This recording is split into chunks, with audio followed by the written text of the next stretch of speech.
So Pramod, the first question is, can you mention some tips for stress-free and healthy lifestyle that we can practice every day? This will be totally in the realm of fiction for me because my lifestyle is far from healthy.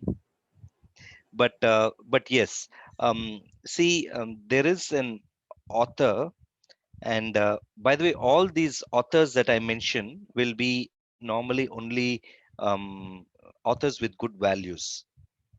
Okay, there's an author called Scott M. Peck who wrote this book called The Road Less Traveled.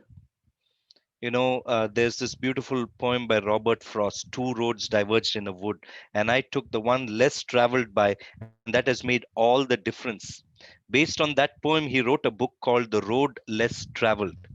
Basically, in one word, what he's saying is the road less traveled is the road of discipline.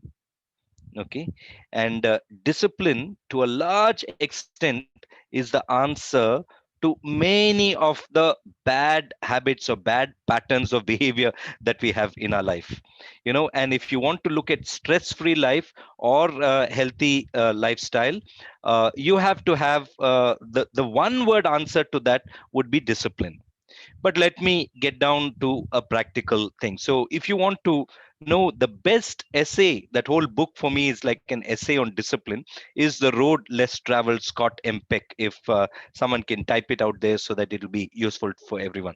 But now coming back to a practical thing, stress, for me largely, and I'm just talking about me, and every one of you should understand what is it that is causing the stress, you know and you should be able to, it's that first R, realize who you are. What is it that is causing the stress? For me personally, I'll tell you, the bad habit of procrastination is the one that causes stress. So, and I know that is a problem with many people. When procrastination, and also another, it's the inability to say no. We think that respecting, so I'll come to each of these. These two things are the things which cause stress in my life. The first thing about procrastination, I've had many counseling sessions on that. I read books on that. The best book that I know on procrastination is Eat That Frog by Brian Tracy, I think it is. But the ability to break down your any activity, even a big goal, into smaller things rather than making it build up and do little bit at a time, helps in actually breaking the bad habit of procrastination. And when I stop procrastinating, when I face head on, sometimes I don't get sleep in the night, and I get up and I make a list of all the things that are bothering me, and then I put out saying what I will do about it. And then that helps me to a large extent of reducing the stress. So for me, procrastination, the build up of things to do, causes stress. The other thing is the inability to say no. So very often I pack my days with more than I can handle. I bite more than I can chew. It's because inherently, sometimes it takes courage and assertiveness to be able to say no.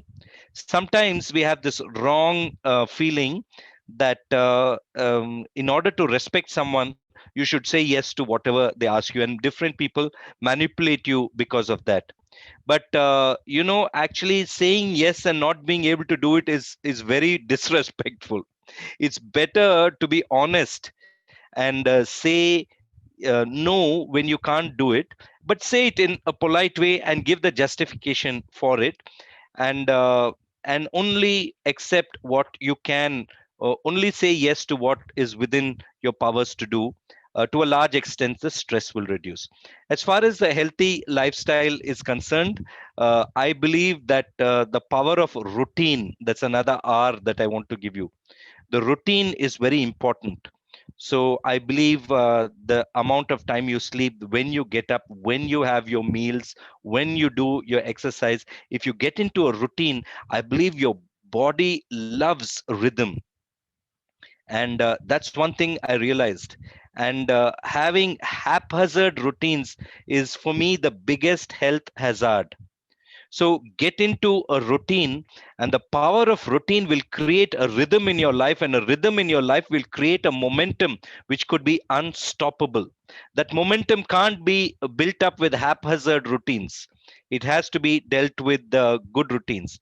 And one last tip, which several years ago someone shared with me, and he says, from a health point of view, just avoid the five white poisons that we have during the day. If you avoid the five white poisons, your intake is much more healthy than normal. Does anyone guessed what are the five white poisons? I'll say it very quick. I will not go into each. I'll come to the next question. By the way, that next question about some tips to handle stress management, I think to a extent, I dealt with it in this question. So we can move on to something else apart from stress management. But Sadiq Raja is right. Vijay Lakshmi is right. I believe it is not rice as such. Rice, of course, has to have in moderation, but the other things you have to avoid to a large extent. So the five white poisons are sugar, salt, maida, and I believe milk is also one of those. And I agree with Professor Sadiq Raja. I believe milk has a lot of harmful effects, and people beyond a certain age automatically get lactose intolerant, and so that is really, very important. Ajinomoto is the other one, which is there in a lot of our dishes. The taste factor comes from Ajinomoto. So those are the five white poisons. If you can avoid these five things in your health intake, I believe it is a great thing for your health. Okay, thank you, Mr. Pramod. We're moving to the next question, and it is why is it normally thought that it is hard to form habits than break it? Yeah, that's a psychological anomaly. Um, that people think that just breaking something is very easy, but you know why it is not. It is because emptiness is just not possible. Your mind, your patterns cannot be empty. Your mind works with patterns. If you can't break those patterns and expect to be normal. Everything in your mind works with a pattern. Even how you cross the road is a pattern. You know, you look to the left, you look to the right, and then you cross the road. That is a pattern that we have taught. Your mind cannot work unless you have patterns. And so if you break it, and then you think that just breaking a pattern, your mind is paralyzed, because then what do you do once you've broken the pattern? So rather than breaking it, they say replacing a pattern with another pattern is the more psychologically powerful thing to do. Because believe me, your mind is paralyzed once you break that pattern. And what happens? You'll return to some pattern. So, most probably, if you have not replaced it with a good one, you'll go back to what the old one is. So, much before you guys, you know, much before you guys were born, maybe I had a favorite footballer whose name was Socrates from Brazil. And he was one of the most, he was a thinking footballer, and just like Ashwin is a thinking cricketer. And that famous semi-final, I forgot which year it was, where he came up to the penalty kick and he stopped for a second, because he wanted to, I mean, even the goalkeeper, they can't just see where the ball is going and then jump. They work with patterns. That is how our mind is. So he stopped for that second, and then the goalkeeper jumped in, would jump, or at least this is what he thought. The goalkeeper would jump to a particular corner, and then he would shoot it to the next corner. So he came there. It was a very amazing moment. I think it was 1982 World Cup. And it was an amazing moment because he came right up to the ball, and he paused for just that second, hoping that the goalkeeper would jump. Now, the goalkeeper was also an extremely smart person, I forgot his name. At that second, he did not jump. He also paused for a second, and then listen to what happened. He jumped to the, because they study each footballer so much, right? He jumped to Socrates' favorite part of the net where he would normally kick, and that's exactly what happened, and he saved the goal. So Socrates was outwitted just because of the power of pattern. What that goalkeeper did is, when Socrates stopped, he also stopped. He didn't jump. And then Socrates didn't know, because he didn't jump, he went to his normal pattern of kicking it where he would normally go, his reflex. And then the goalkeeper already knew his reflex. So he stopped for a second, automatically jumped to that area, and he saved that goal, and Brazil lost. But that is the power of pattern. You can't break a pattern and hope that you can dwell in emptiness. You can only break a pattern by replacing it with another pattern. Thank you. Thank you for the detailed answer, Mr. Pramod. The next one is, how do I keep myself persistent while following a new habit or goal without getting distracted? Yeah, you have to understand the triggers. No, we talked about the triggers. Sometimes, honestly, and just it's a joke, but the moment I see Jobin's face, it's a trigger for lime and soda. Because so often he has come to my place and he has had lime and soda. It's just like a trigger. It's like Pavlov's experiment with a dog. The bell became a trigger. For some others, I think Jobin's face means buttermilk, and Jobin's face means different things to different people. But for me, it's a trigger for lime and soda. And I'm very scared of that trigger, because that lime and soda might slowly lead to some other additives in that lime and soda. So I'm really mortally scared of that. So I have to break that trigger.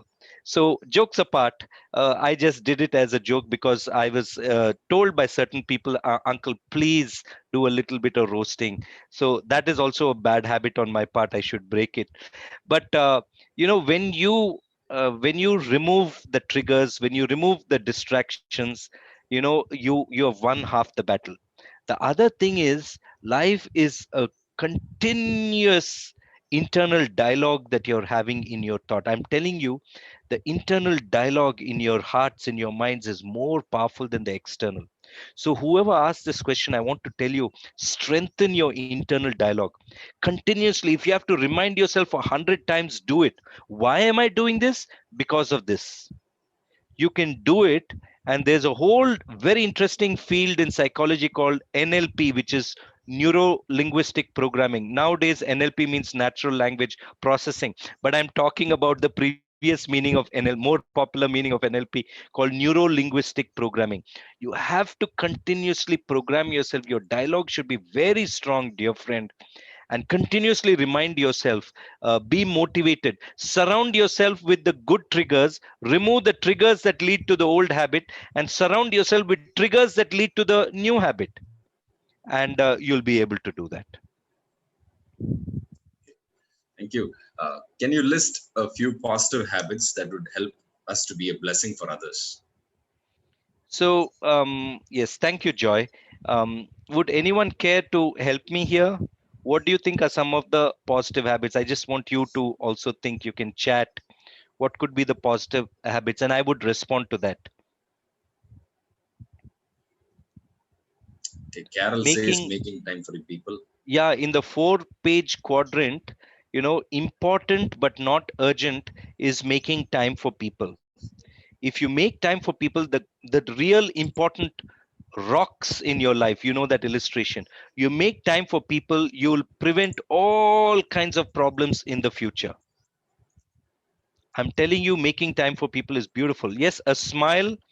When you smile, it's a good habit. Just, it's a small thing. It may look a trivial thing, but it's a very powerful thing, because when you smile, you're giving confidence to yourself.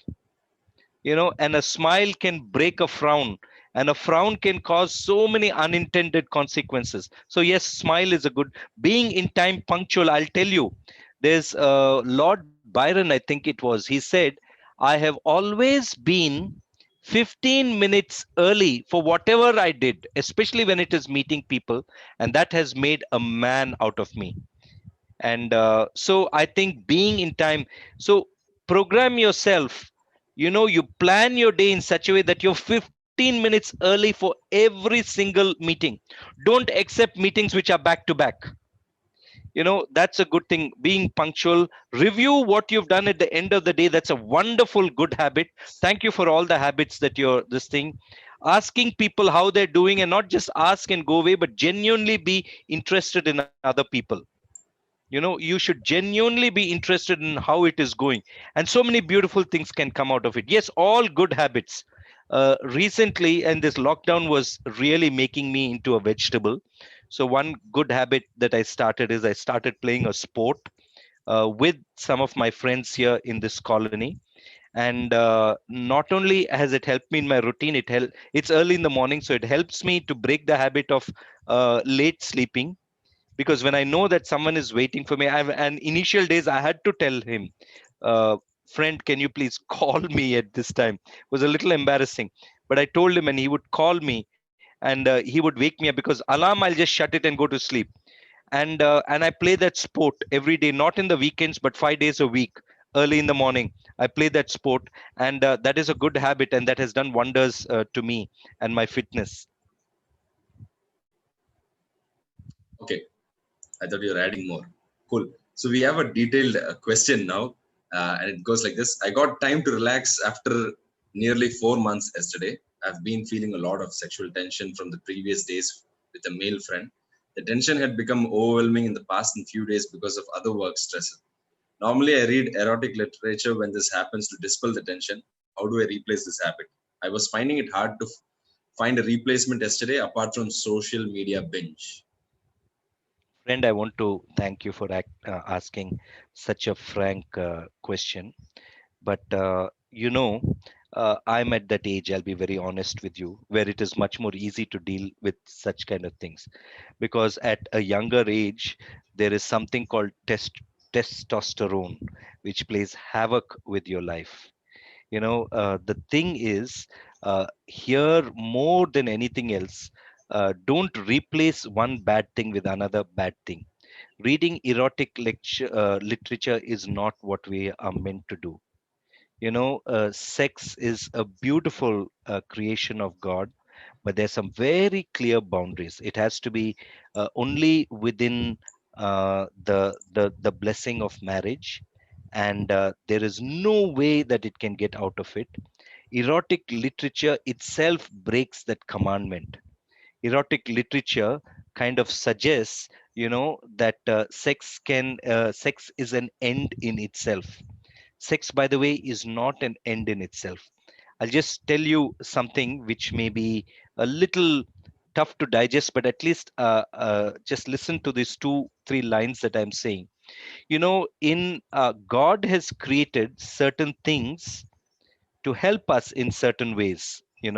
For instance, the prime thing that He created sex was reproduction. you know Reproduction was necessary for the survival and the blessing of the human race. Sex, the is a pleasure added to it. It's a secondary aspect of it. Sex is not an end in itself. Okay. For the sake of reproduction, God created sex, but the mistake that we are doing is we are putting the secondary thing into the primary, and the primary thing into the secondary. Now sex is not, it's an end in itself, and no one links sex with the real need for reproduction.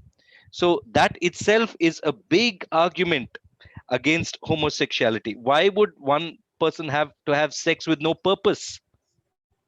you know the purpose of sex is reproduction. Anyway, when you read erotic literature, you are trying to switch one bad habit with another bad habit.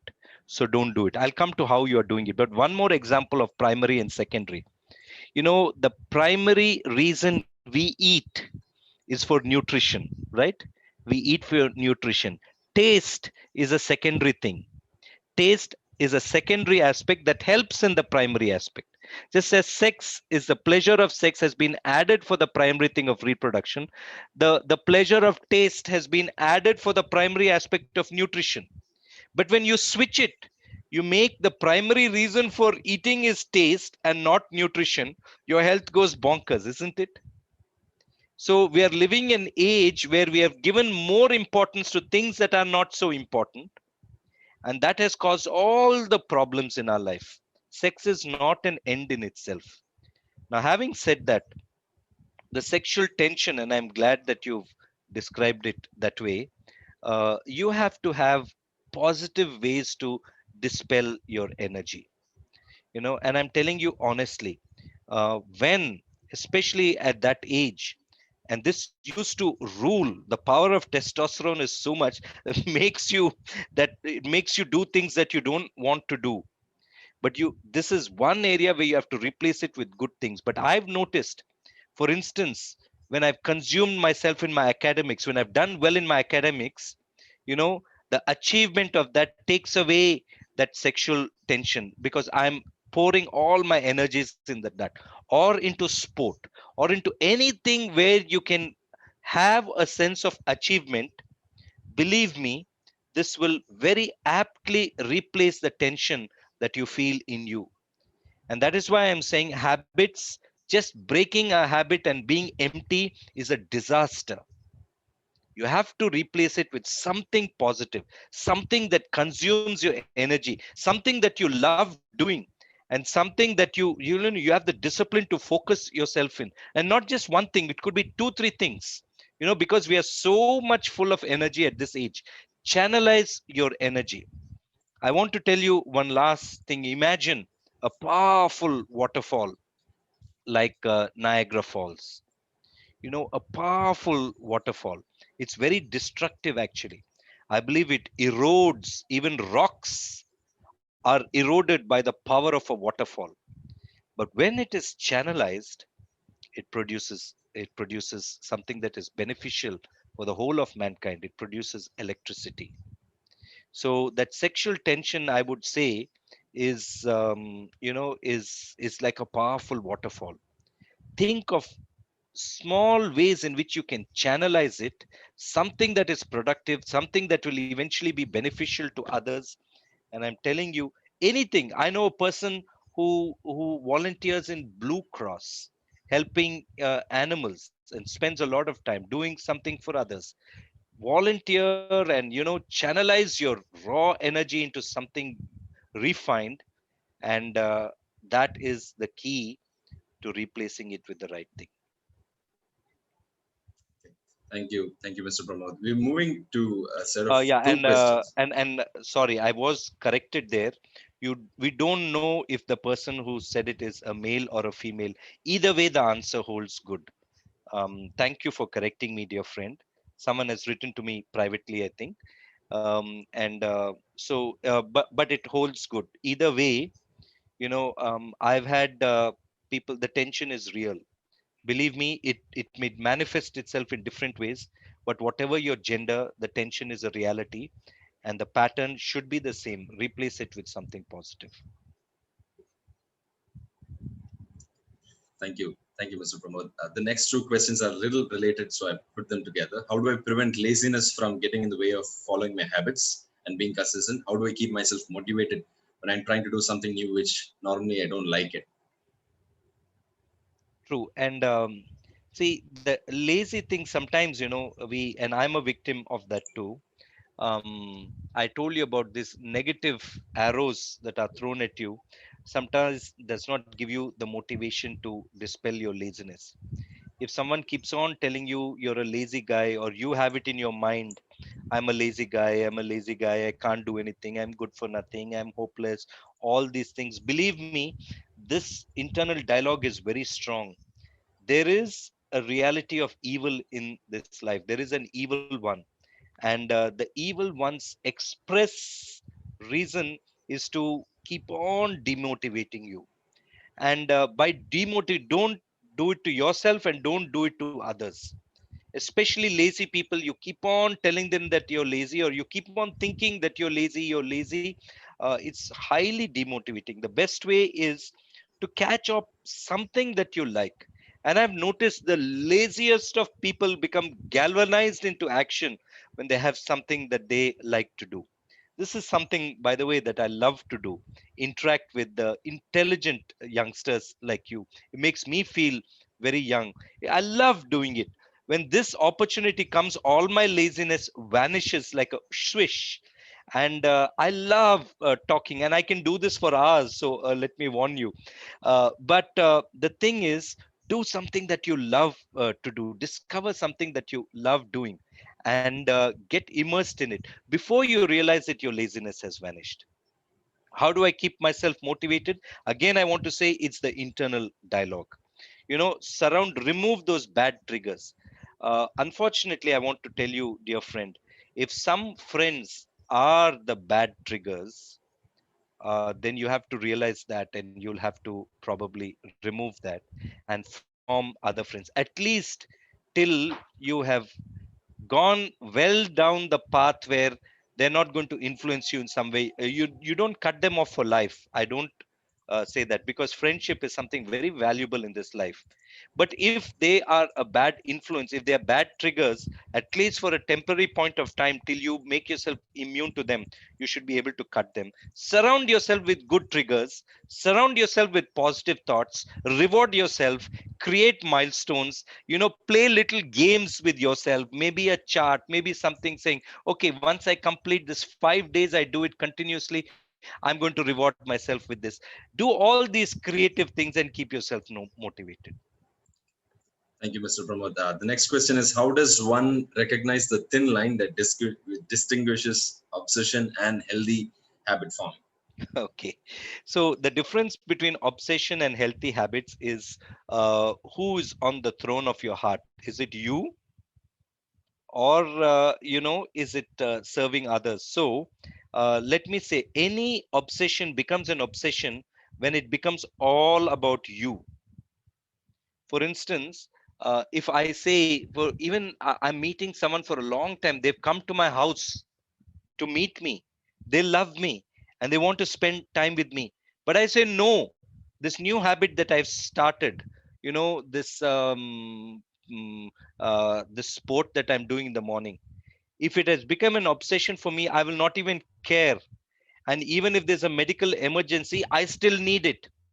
The trick to realize is when it is more about me than it is an obsession. When you're able to modify even your habits for the sake of someone in need, for instance, then it is more relationship based. It's not more about me.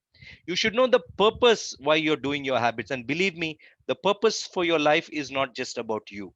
It should not be I, me, myself. I'm saying this because I won't mince words.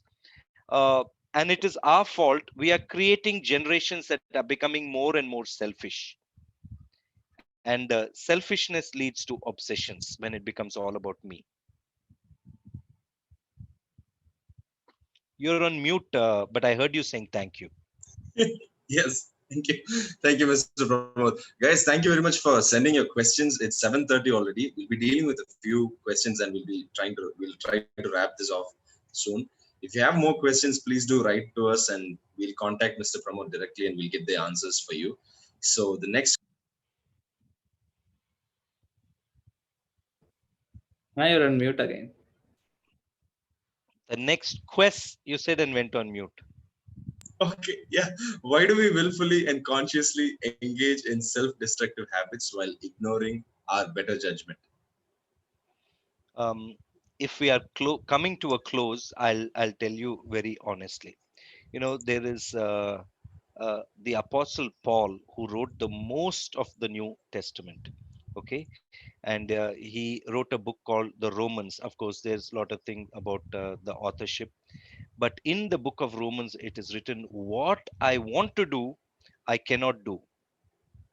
What I don't want to do, I do. What a wretched man am I." What we want to say, the reality, I can't mince words. I have to be very honest with you. There is a reality of sin in our life, because there is a supernatural presence. There's a supernatural uh, God, and there is a supernatural evil, you know, and there's a battle for our mind unknown to us. The evil one is interested in destroying ourselves. Bad habits come from the evil that is there in this world. Bad habits are self destructive.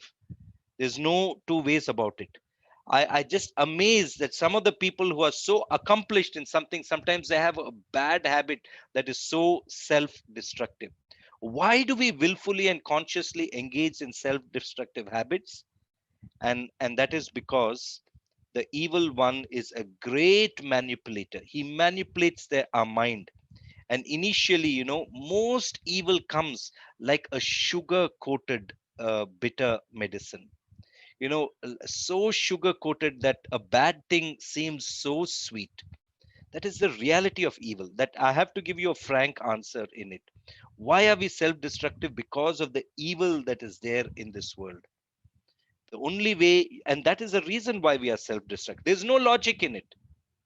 I can speak for hours, but I can't find why do we do it. There's no logic. The only answer I can give you is that the logic of evil is non-existent.